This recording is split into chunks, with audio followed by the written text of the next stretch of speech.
السلام علیکم ورحمۃ اللہ وبرکاتہ۔ اپنے چینل آج اور ایمان پر آنے والے تمام ناظرین کو ہم خوش آمدید کہتے ہیں۔ ناظرین، آپ سے درخواست ہے کہ ویڈیو کو آخر تک ضرور دیکھیے گا، کیونکہ اس ویڈیو میں ہم نے آپ کے ایک ایسے دشمن کا ذکر کیا ہے جس کو آپ بہت واضح طور پر نہیں جانتے ہوں گے۔ جب سے انسان کی پیدائش ہوئی ہے، جس دن سے انسانوں کا دنیا میں آنے کا سلسلہ شروع ہوا ہے، ہم سب ایک جنگ میں ہیں۔ اللہ نے قرآن میں مختلف مقامات پر فرمایا، شیطان ابلیس تمہارے کھلے دشمن ہے۔ شیطان کی انسان سے یہ دشمنی بہت سخت ہے۔ ناظرین، آپ نے دیکھا ہوگا جب بچہ پیدا ہوتا ہے، دنیا میں آتا ہے تو وہ روتا ہے۔ حضور اقدس صلی اللہ علیہ وسلم نے فرمایا، جب بچہ دنیا میں آتا ہے تو ابلیس شیطان بچے کو چھوتا ہے، اسے چبھوتا ہے، جس سے وہ روتا ہے اور کہتا ہے کہ تم اور میں دشمن ہیں۔ جب بچہ دنیا میں آتا ہے تو اس کے ساتھ ایک شیطان مقرر ہو جاتا ہے جو اس بچے کے ساتھ اس کی موت تک لگا رہتا ہے اور اس کو گمراہ کرتا رہتا ہے۔ تو یاد کریں اس وقت کو جب ہم اپنی ماں کے جسم سے باہر آ رہے تھے تو شیطان باہر کھڑے ہمارا انتظار کر رہا تھا تاکہ وہ ہم سے اعلان جنگ کر سکے اور ہمیں یاد دلائے کہ وہ ہمارا کھلا دشمن ہے۔ اور حتیٰ کہ جب ہماری زندگی کا آخری دن ہوگا اور کچھ ہی سانسیں باقی رہ جائیں گی تو بتائیں ناظرین، کون ہوگا جو ہمارا انتظار کر رہا ہوگا؟ بے شک شیاطین اور ابلیس۔ عبداللہ ابن الامام احمد رضی اللہ عنہ فرماتے ہیں، جب میرے والد کے انتقال کا وقت آیا، وہ بستر مرگ پر تھے، سکرات کے وقت میں مبتلا تھے اور وہ بے ہوشی کی حالت میں بول رہے تھے کہ نہیں ابھی نہیں، نہیں ابھی نہیں، جس پر امام احمد بہت پریشان ہوئے۔ انہیں بہت تعجب ہوا اور انہیں یہ محسوس ہوا کہ کہیں ان کے والد موت سے ڈر تو نہیں رہے۔ جب ان کے والد تھوڑا سا ہوش میں آئے تو انہوں نے اپنے والد سے پوچھا، آپ بے ہوشی میں نہیں ابھی نہیں کیوں بول رہے تھے؟ کہ آپ مرنا نہیں چاہتے؟ جس پر ان کے والد نے جواب دیا، نہیں میرے بیٹے عبداللہ، میں اس لیے یہ نہیں بول رہا تھا کیونکہ میں موت سے ڈر گیا، بلکہ اس لیے کیونکہ شیطان میرے سامنے کھڑا تھا اور وہ اپنے ناخن چبا رہا تھا اور بول رہا تھا کہ اے احمد تم میرے ہاتھ سے نکل گئے، اے احمد تم میرے ہاتھ سے نکل گئے، جس پر میں اسے یہ بول رہا تھا، نہیں ابھی نہیں، جب تک میں مر کر قبر میں نہیں چلا جاتا تمہاری اور میری جنگ جاری رہے گی۔ ناظرین، شیطان ہماری شروعات سے ہمارے ساتھ ہے اور ہماری زندگی کے آخری لمحے تک ہمارے ساتھ ہی رہے گا۔ اللہ سے اس نے ہمیں دور کرنے کا وعدہ کیا ہے۔ ناظرین، شیطان کی سب سے بڑی چال یا ٹرک انسان کو گمراہ کرنے کی وہ یہ ہے کہ آپ کے کیے گئے ہر اچھے اعمال کو وہ آپ کی نظر میں چھوٹا کر دیتا ہے۔ جب آپ کوئی نیکی کا ارادہ کریں، نفل نماز پڑھنے کا ارادہ کریں تو وہ کہے گا صرف 2 نفل سے کیا ہوگا، 20 پڑھ لو تو اللہ زیادہ خوش ہوگا۔ صرف 100 روپے صدقہ کرنے سے کیا ہوگا، 5000 دو تو ثواب بھی زیادہ ملے گا۔ راستے سے ایک چھوٹا پتھر ہٹانے سے کیا ہوگا۔ اس طرح نیکی کو چھوٹا کر کے ہماری نظروں میں کمتر بتاتا ہے۔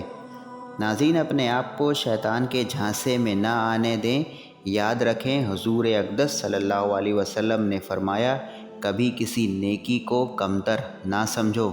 قرآن میں اللہ تعالیٰ نے فرمایا، فَمَن يَعْمَلْ مِثْقَالَ ذَرَّةٍ خَيْرًا يَرَهُ، جو آخرت میں ذرہ برابر بھی نیکی لائے گا اس کا اجر بھی پائے گا۔ تو میرے بھائیوں اور دوستو، کسی بھی نیکی کو چھوٹا سمجھ کر جانے نہیں دو۔ حضور اقدس صلی اللہ علیہ وسلم نے فرمایا، جب اپنے مسلمان بھائی سے ملو تو ہنس کر ملو، کیونکہ یہ بھی صدقہ ہے۔ اللہ آپ کو اجر دینے کے بہانے ڈھونڈتا ہے، چھوٹی چھوٹی نیکی کے موقع دے کر۔ بظاہر نیکی چھوٹی ہو سکتی ہے لیکن اجر انشاءاللہ العزیز بہت بڑا ہوگا۔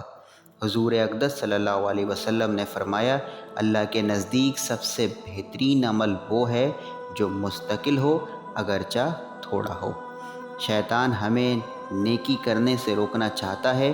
ہر لمحے شیطان اپنے مقصد میں لگا ہوا ہے۔ اس کا مقصد صرف ایک ہے کہ بنی نوح انسان کو دھوکہ دے کر جہنم میں جھونک دے۔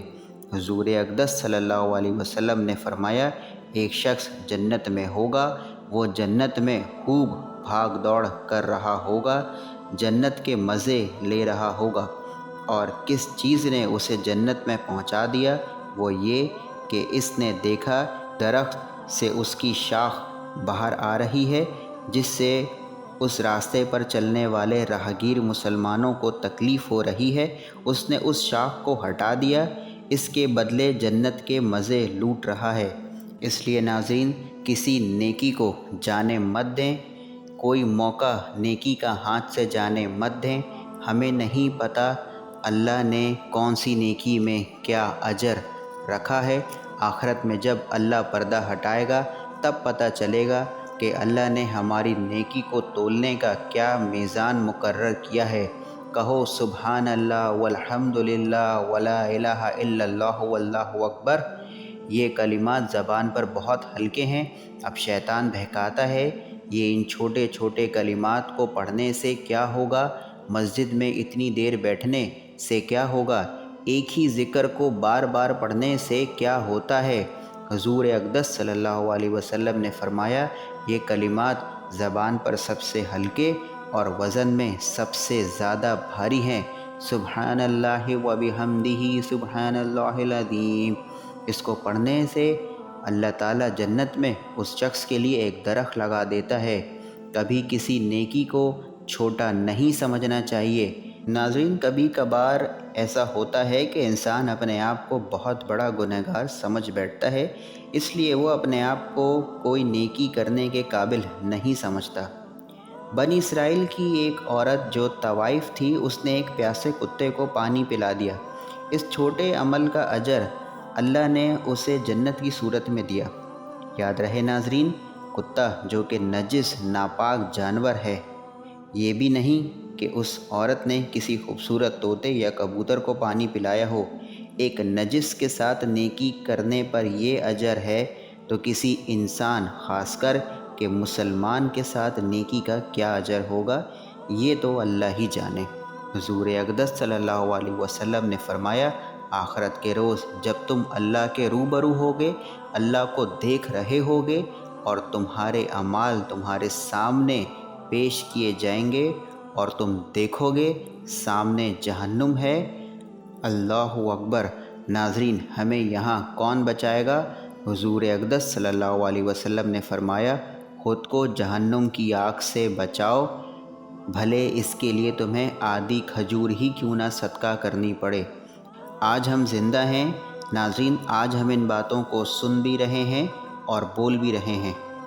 اللہ ہمیں ہماری نیکی کا بہترین بدلہ عطا کرے۔ ناظرین، اگر یہ آپ کو ویڈیو پسند آئی تو لائک کریں، ہمارے چینل آج اور ایمان کو سبسکرائب کریں اور بیل آئیکن کو پریس کرنا نہ بھولیں۔ اللہ آپ کا اور ہمارا حامی و ناصر ہو۔